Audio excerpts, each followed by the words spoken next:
আল্লাহ রাব্বুল আলামিন কোরআনুল কারীমের ভিতরে বলছেন, وَقَضَى رَبُّكَ أَلَّا تَعْبُدُوا إِلَّا إِيَّاهُ وَبِالْوَالِدَيْنِ إِحْسَانًا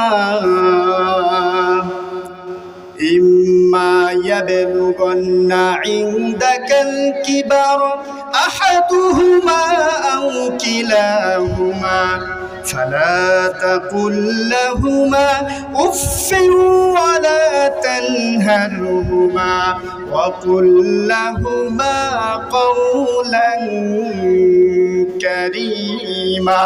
পড়েন আল্লাহু আকবার। আল্লাহ রাব্বুল আলামিন বলছেন, ওয়াকাদা রাব্বুকা, আমি রবের পক্ষ থেকে তোমাদের জন্য দুইটা ফয়সালা করে দিয়েছি। কয়টা ফয়সালা? কথা বলেন, কয়টা ফয়সালা? ওয়াকাদা রাব্বুকা, আমি রবের পক্ষ থেকে তোমাদের জন্য দুইটা ফয়সালা। এক নাম্বার ফয়সালা, গভীর মনোযোগ দিয়ে শুনবেন, গভীর মনোযোগ দিয়ে কান দুইটো খরগোশের মতো খাড়া করে শুনবেন। আল্লাহ তাআলা বলছেন দুইটা ফয়সালা। এক নাম্বার হলো আল্লাহ তা'বুদু ইল্লা ইয়্যা, ইবাদত করতে হবে একমাত্র কার জন্য? কথা বলেন, ইবাদত হতে হবে কার জন্য? আল্লাহ তাআলা এটাই বলছেন। আমার ফয়সালা দুইটা। এক নাম্বার হলো আল্লাহ তা'বুদু ইল্লা ইয়্যা, ইবাদত করতে হবে একমাত্র আমি আল্লাহর জন্য। আল্লাহু আকবার বলেন। ইবাদত কার জন্য হতে হবে? আমার নামাজ কার জন্য হতে হবে? আমার সিজদা কার জন্য হতে হবে? আমার রোজা, আমার হজ, আমার যাকাত, আমার প্রত্যেকটা আমল কার জন্য? কথা বলেন। আল্লাহ রাব্বুল আলামিন এই কথাটাই কোরআনুল কারীমের ভিতরে সুন্দর করে বলে দিচ্ছেন। কুল, ও নবী আপনি জানিয়ে দিন, ইন্না সলাতি ওয়া নুসুকি ওয়া মাহইয়ায়া ওয়া মামাতি লিল্লাহ ওয়া মাহইয়ায়া ওয়া মামাতি লিল্লাহি রাব্বিল আলামিন।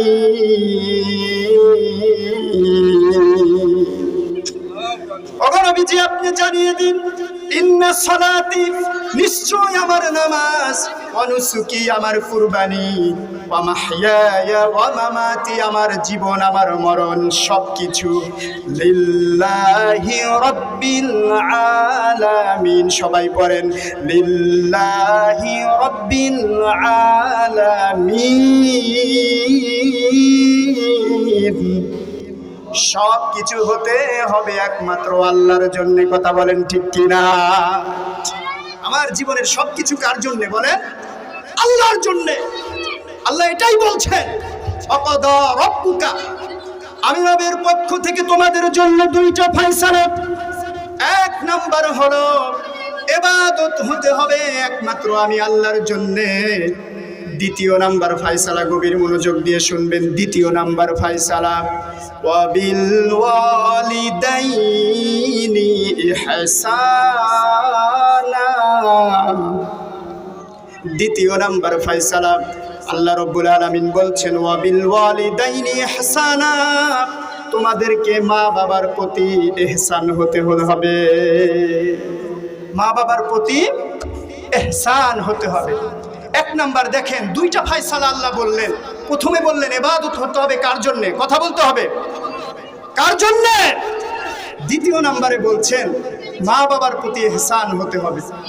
কারণ মা বাবা যদি না থাকতো আমি আপনি এই দুনিয়া দেখতে পারতাম? কথা বলেন, এই পৃথিবীতে আসতে পারতাম?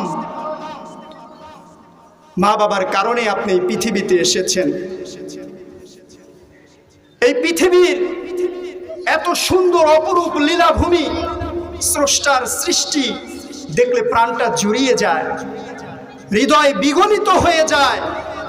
এই স্রষ্টার অপরূপ সৌন্দর্য লীলাভূমি আমরা দেখতে পেরেছি বাবা মার মাধ্যমে। চিল্লায়া বলেন ঠিক কিনা?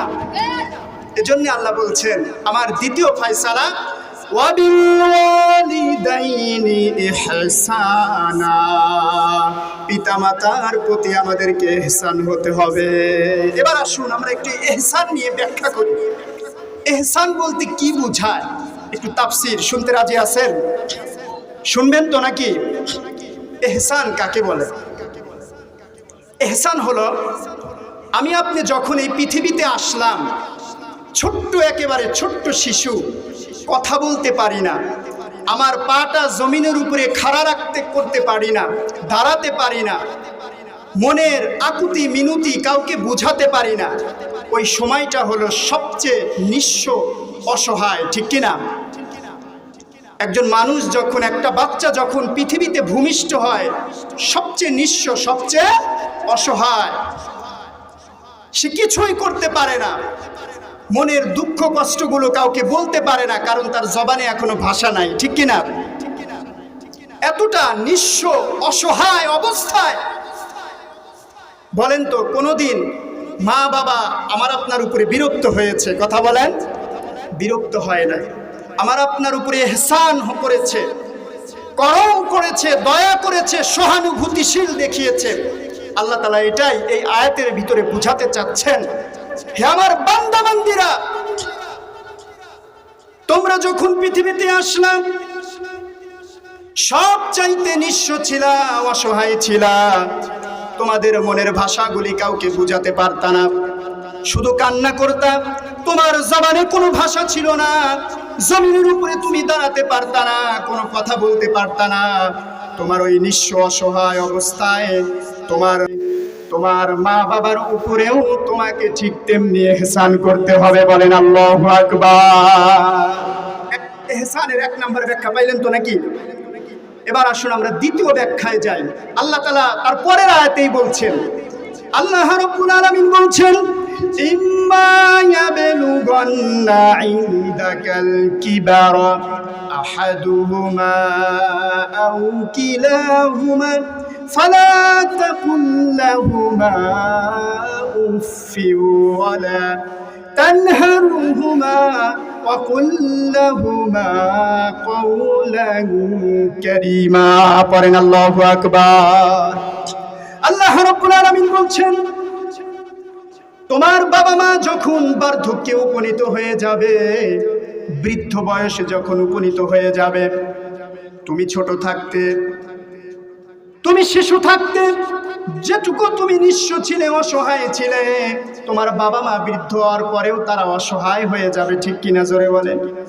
তোমার বাবা মা যখন অসহায় হয়ে যাবে, বৃদ্ধ হয়ে যাবে, ওই সময় তোমাদেরকে তোমাদের বাবা মার প্রতি সহানুভূতিশীল হতে হবে। বলেন সুবহানাল্লাহ।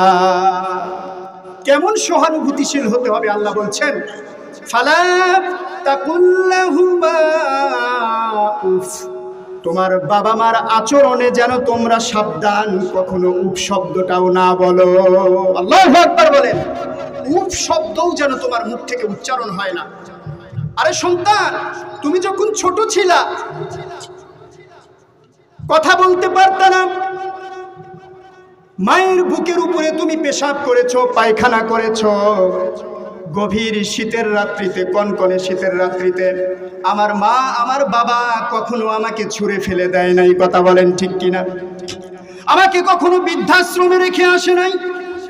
আফসোস, আজকে যুবক ভাইয়েরা, ইয়ং জেনারেশন, মা বাবা কত কষ্ট করে তাদেরকে লেখাপড়া শিখায়, মানুষের মতো মানুষ করে, জীবনের সব কিছু সন্তানদের পিছনে ঢেলে দেয়, নিজের জীবন যৌবন সব কিছু বিসর্জন দিয়ে একজন সন্তানকে মানুষ করতে হয়, ঠিক কিনা? জোরে বলেন।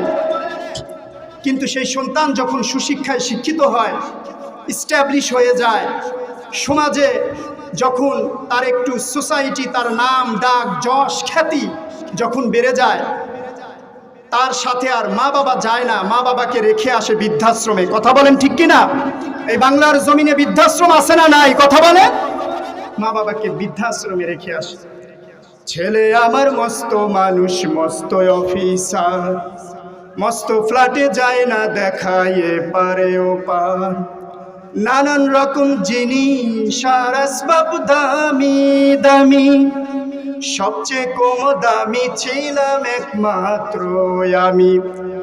ছেলে আবার আমার মতো অগাধ সম্ভব, আমারও ঠিকানা তাই বৃদ্ধাশ্রম। আছে না নাই কথা বলে?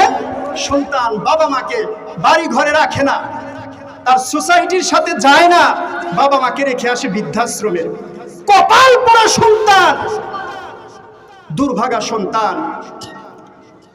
আল্লাহ রাব্বুল আলামিন কোরআনে বলছেন, ফালা তাকুল লাহুমা উফি ওয়ালা তানহারহুমা।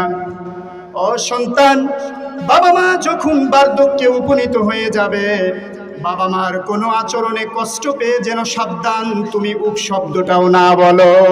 যদি তোমার মুখ থেকে উফ শব্দ বের হয়, কপালে লিখে নাও, তোমার দুনিয়াও তোমার ধ্বংস, আখিরাতও ধ্বংস, সব কিছু বরবাদ হয়ে যাবে। আল্লাহ রাব্বুল আলামিন পরের লাইনে, পরের আয়াতে ইহসানের ৩য় নাম্বার ব্যাখ্যা করছেন। আল্লাহ বলছেন, ওয়ালা তানহারহুমা। ও সন্তান সাবধান, সাবধান, ওয়ালা তানহারহুমা, সাবধান হয়ে যাও, বাবা মার সামনে কখনো গলা উঁচু করে কথা বলবা না। এটা কার আদেশ? কার আদেশ? কথা বলে। ফালা তানহারহুমা, সাবধান, বাবা মার সামনে যেন চোখ রাঙিয়ে কথা না বলো, গলা উঁচু করে কথা না বলো। বাবা মার সামনে কিভাবে কথা বলতে হবে আল্লাহ রাব্বুল আলামিন কোরআনে সেটাও শিখিয়ে দিলেন। আল্লাহ বলছেন, ওয়াকুল লাহুমা কাওলান কারীমা। পড়েন আল্লাহু আকবার। ওয়াকুল লাহুমা কাওলান কারীমা। যতটা নম্রতা হতে পারে, যতটা ভদ্রতা হতে পারে, সফটলি তুমি যতটা মোলায়েম ভাষা শিখেছো, যতটা শিষ্টাচার তুমি শিখেছো, যতটা ভদ্রতা তুমি শিখিয়েছো, তোমার লাইফের, তোমার জীবনের সব ভদ্রতা নম্রতা তোমাকে ঢেলে দিতে হবে মা বাবার পায়ের সামনে। আল্লাহু আকবার বলেন। তুমি যতটা ভদ্রতা শিখেছো, নম্রতা শিখেছো, নম্রতার সবটুকু দিয়ে মা বাবার সামনে কথা বলবা। এটা কার আদেশ? কথা বলে। আল্লাহর আদেশ।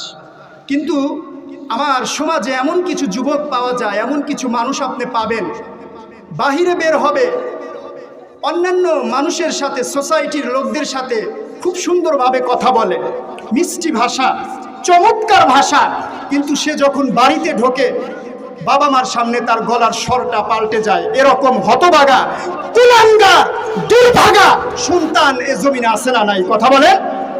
অভাব নাই, আপনি খুঁজে পাবেন, অভাব নাই। হে যুবক, সাবধান হয়ে যাও। তোমার কপালে লিখে রাখো, তোমার আচরণ, তোমার ব্যবহার যদি এরকম হয়ে থাকে, তুমি আজকে কপালে লিখে রাখো, নিঃসন্দেহে তোমার ঠিকানা হবে জাহান্নাম। চিল্লায়া বলেন ঠিক কিনা? এজন্য যুবক ভাইরা, যুবক ভাইরা এই সবার আয়োজন করেছো, গভীরভাবে শোনো। তুমি অনেক নাম কামাবা, যশ খ্যাতি, কিছুর অভাব হবে না, সবকিছু হয়ে যাবে। সাবধান, কখনো মা বাবাকে ভুলবা না। ঠিক কিনা? মা বাবার সাথে বেয়াদবি আচরণ করবা না। আজকে আমার সমাজে এমনও যুবক পাবেন, মায়ের হাতে 100 টাকা দিবে, বাবার হাতে 500 টাকার একটা নোট দিতে হবে, বউয়ের কাছ থেকে অনুমতি নিতে হয়, একটু কথা বলতে হবে। ঠিক কিনা? আরে বউয়ের কাছে অনুমতি না নিলে মায়ের হাতে 500 টাকা দিতে পারে না, 100 টাকা দিতে পারে না। এরকম কুলাঙ্গার, এরকম দুর্ভাগা সন্তান আছে না নাই? কথা বলে। অভাব নেই। আরে সন্তান, যুবক, তুমি বউয়ের অনুমতি ছাড়া মায়ের হাতে 500 টাকা দিতে পারো না, বাবার হাতে 100 টাকা তুমি দিতে পারো না। তুমি কি ওয়াইসুল করণীর জীবনী পড়ো নাই? আমার প্রিয় ভাইরা, বৃদ্ধ বাবাজিরা, পর্দার আড়ালে মা ও বোনেরা গভীর মনোযোগ দিয়ে শুনবেন। ওয়াইসুল করণী আল্লাহর নবীর জামানায় ছিল, কিন্তু মদিনাতে আসতে পারে নাই, নবীকে স্বচক্ষে দেখতে পারে নাই, সাহাবীও হতে পারে নাই। সাহাবী হতে পারে নাই।